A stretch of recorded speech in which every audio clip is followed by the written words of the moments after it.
इंसान कोई इंसान को इस तरीके से नहीं मार सकता। ये हैवान है या राक्षस है या जानवर है, ऐसी घृणित मानसिकता का व्यक्ति है जिसकी वजह से ये घटना हुई। और आज पहले दिन आपकी कुछ मांगों पे बात हुई, उसके बाद में अंतिम संस्कार किया गया। आज पूरे दिन भर से आप और हम सब यहाँ बैठे हैं।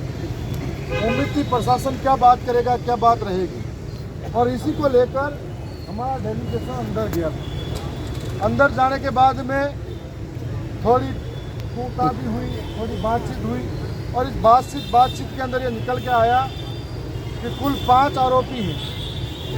5 आरोपी में से 4 आरोपी को डिटेन किया गया है, पकड़ के लाया गया है, पूछताछ चल रही है। एक आरोपी जो है अन्य अलग राज्य के अंदर है, और अन्य राज्य वाला आरोपी को भी प्रशासन ने कहा है कि हम लोग कल तक उसको और गिरफ्तार करके ले आएंगे।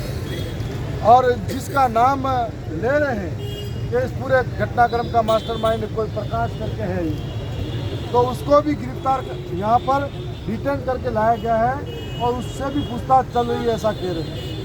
हमारा ये था, अशोक भाई का भी ये था कि भाई की जब हत्या हुई उस दौरान उनकी डिटेल कहाँ थी, लोकेशन कहाँ थी, क्या था। तो उन्होंने कहा कि सीडीआर आ गई है, पूरे डिटेल आ गई है और मेरे पास पड़ी है, और कल 12 बजे के आसपास हम लोग खुलासा करेंगे।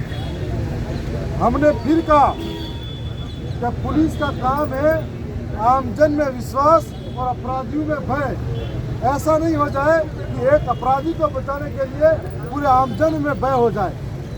और ऐसा हमने फिर कहा है कि यदि आज किसी के साथ में गलत होता है, उसको न्याय नहीं मिलता है, तो बांसवाड़ा के अंदर बहुत सारे लोगों को न्याय नहीं मिल पाएगा, और इसके अंदर सारे लोगों को इस तरह से डराया जाएगा, इस तरीके से जान माल का नुकसान होगा।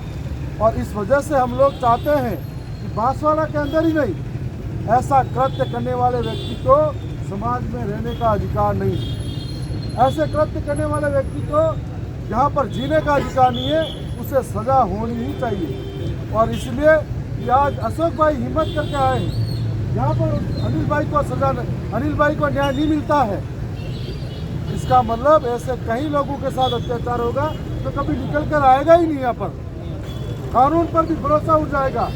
आज तो राजस्थान का पुलिस दिवस है, और पुलिस दिवस पर जब पुलिस ज्वाइन करते हैं तो बड़ी शपथ लेते हैं, वो शपथ का पालन होना चाहिए। अभी इसी के साथ में हम सब ने भी कह दिया है, आंदोलन आर पार का होगा। महात्मा गांधी के अहिंसा आंदोलन को भी जानते हैं, बिरसा मुंडा के उलगुलान को भी जानते हैं। तो वहाँ पर एसपी साहब का कहना था कि हमें नौकरी ज्वाइन करते हैं तो हमें हथियार भी मिलते हैं और शांति व्यवस्था भी। तो हम फिर से कहना चाह रहे हैं, हथियारों को पकड़ो, हथियार उठाओ, हथियारों को पकड़ो, और किसी को डराने के लिए हथियार नहीं दिए गए हैं। और फिर भी आपको लगता है तो हम भी छाती लेकर आए हैं, अगर इस तरीके की बातें आपके सामने आए। हमारे कमलेश्वर जी एमपी से यहाँ आए हैं, उन्हें भी बताया कि आप अलग राज्य से, यह अलग राज्य भारत के अंदर आता है, यह भी हम एसपी साहब को बताना चाह रहे हैं। और इसी के साथ में ये बातों के बाद में हुई, हमने कहा है कि कल 12 बजे तक भी हम शांतिपूर्ण धरना यहाँ पर चालू रखेंगे, और आगे जब तक स्पष्ट नहीं हो जाता है, अशोक भाई के मन में कोई संशय बाकी रहता है, या आप सभी जो सोच रहे हो, आप सभी जो समर्थन में आए हो, लग रहा है कि अनिल भाई को न्याय मिलेगा, इसका मतलब हम सभी सुरक्षित हैं, तो जब तक ये धरना चालू रहेगा, जब तक अनिल भाई को न्याय नहीं मिल जाता। मुझे पता है कि आप सभी भी उसी मंशा के साथ हो। कभी कभी ऐसा लगता है कि कोई ज़्यादा लंबा लड़ नहीं पाता, और पहली बार ऐसा है कि ये हिम्मत करके लड़ रहे हैं। पर हम सब चाहते हैं कि न्याय मिले, और ऐसा नहीं होता है, हम हाई कोर्ट तक भी जाएंगे और सारे प्रक्रिया करेंगे। लेकिन अभी तक प्रशासन से यही बात हुई है कि हमारा धरना जारी रहेगा, आपका इन्वेस्टिगेशन जारी रखें।